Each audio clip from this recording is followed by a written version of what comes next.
মোদি সাহেব ভোট না হতে বলেছেন তিনি প্রধানমন্ত্রী হবেন। ৪০০ আসনের অধিক পাবে ভারতীয় জনতা পার্টি। আসলে কি ব্যাপার স্যাপার এবং কোন কাণ্ডকীর্তি করছেন তিনি বলতে পারবেন? কিন্তু গণতান্ত্রিক অধিকার প্রয়োগ করে মানুষ সরকার প্রতিষ্ঠিত করার কথা, আর গণতান্ত্রিকভাবে অধিকার প্রয়োগ হলে ক্ষমতাচ্যুত হবে ভারতীয় জনতা পার্টি। কারণ সিংহভাগ মানুষ চাইছে তাদের সরকার থেকে হটাতে। মানুষ তাদের আর চায় না। কেন্দ্রীয় সরকারের বিরুদ্ধে সমালোচনা করে এভাবে একের পর এক কামান দাগলেন সিআইটিইউর রাজ্য সভাপতি মানিক দে। মঙ্গলবার ২১ দফা দাবিকে সামনে রেখে ১৬ ফেব্রুয়ারি দেশজুড়ে শিল্প, পরিবহন, ধর্মঘট ও গ্রাম ভারত বন্ধের ডাক দিয়েছে সংযুক্ত কিষাণ মোর্চা ও কেন্দ্রীয় ট্রেড ইউনিয়ন সমূহ। এই ধর্মঘটকে সফল করার আহ্বান জানিয়ে মঙ্গলবার রাজধানীতে মিছিল সংগঠিত করে সিআইটিইউ, সংযুক্ত কিষাণ মোর্চা সহ বামপন্থী সংগঠন। মিছিলের পর এক সভার আয়োজন করা হয়। তিনি বলে দিচ্ছে আমি দেশের প্রধানমন্ত্রী, ভোট না হতে কি জানি কি ব্যাপার সেবার কোনো কাণ্ডকীর্তি করছেন কিনা তিনিই বলতে পারবেন। আগে ভোটটা হোক, কে জিতবে তো মানুষ ঠিক করবে। এটা তো নরেন্দ্র মোদী ঠিক করতে পারেন না। ৪০০ সিট, ৩৫০ সিট বলে দিচ্ছেন। আসলে ভিতরটা কি বুঝতে পেরেছেন? দেশের মানুষ ওনাদেরকে চায় না।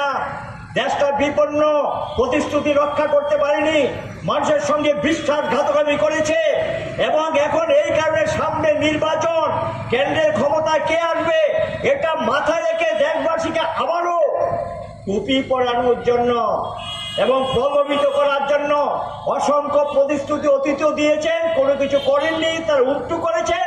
নতুন করে প্রতিশ্রুতির বন্যা বইয়ে দিয়ে সেখানে লোকসভা নির্বাচনে বৈতরণী পাস করার চেষ্টা করছে।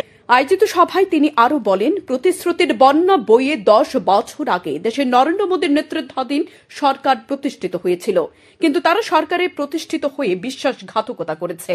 এখন আবার মানুষকে নতুন করে প্রতিশ্রুতি দিয়ে লোকসভা নির্বাচনের বৈতরণী পার হওয়ার চেষ্টা করছে। তাই মানুষকে সচেতন করার জন্য এই ধর্মঘট দেওয়া হয়েছে। এ ধর্মঘটের মাধ্যমে সরকারকে হঠাৎ শপথ গ্রহণ করতে হবে, না হলে দেশের আগামী দিন গণতন্ত্র ও আইনের শাসন সবকিছুই বিপন্ন হয়ে যাবে। সরকারের বিরুদ্ধে আরও সমালোচনা করে বলেন, গত ১০ বছরে নয়া উদারনীতিবাদের নামে বিদেশি লোক নিয়ে এনে দেশকে লুটপাট করেছে নরেন্দ্র মোদীর নেতৃত্বাধীন সরকার। ১০ থেকে ১২টি পরিবার আজ দেশের সম্পদের মালিক, আর দেশের মানুষের আয় উপার্জন কমেছে। তাই শ্রমিক, কৃষক ঐক্যবদ্ধ হয়ে আন্দোলন শুরু করেছে, কারণ তারা উপলব্ধি করেছে দেশের শিল্প ধ্বংস করে দিচ্ছে এ সরকার, এবং এ সরকারের নীতিতে দেশের বেকারত্ব জন্ম হচ্ছে ও অভাব অনাহার বাড়ছে।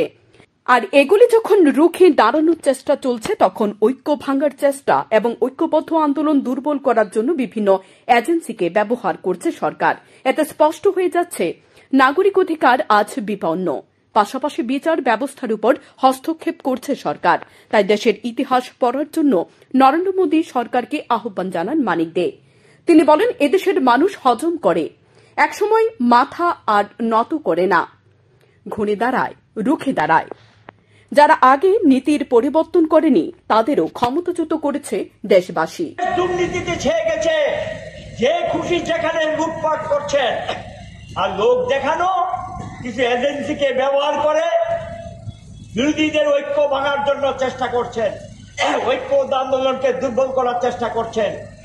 নাগরিক অধিকার বিপন্ন, বিচার ব্যবস্থার উপর হস্তক্ষেপ, সামান্য যে অধিকারগুলো ছিল শ্রমিক কৃষকদের লড়াই করার, আন্দোলন করার, এই তো দেখছেন দিল্লিতে ঢুকবে, শখে তো ঢুকতে আসেনি।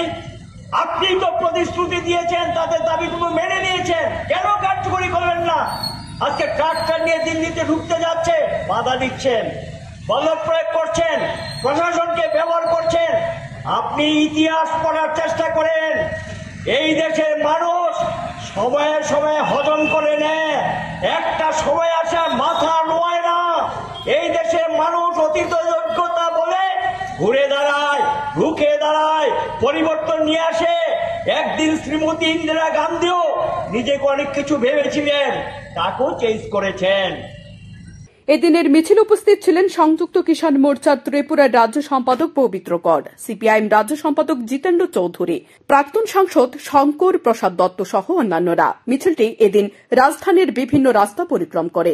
সংযুক্ত কিষাণ মোর্চার ত্রিপুরার রাজ্য সম্পাদক পবিত্র কর সাংবাদিকদের মুখোমুখি হয়ে 16 ফেব্রুয়ারি দেশব্যাপী ধর্মঘটের বিষয়ে তুলে ধরেন। শান্তন টিভি।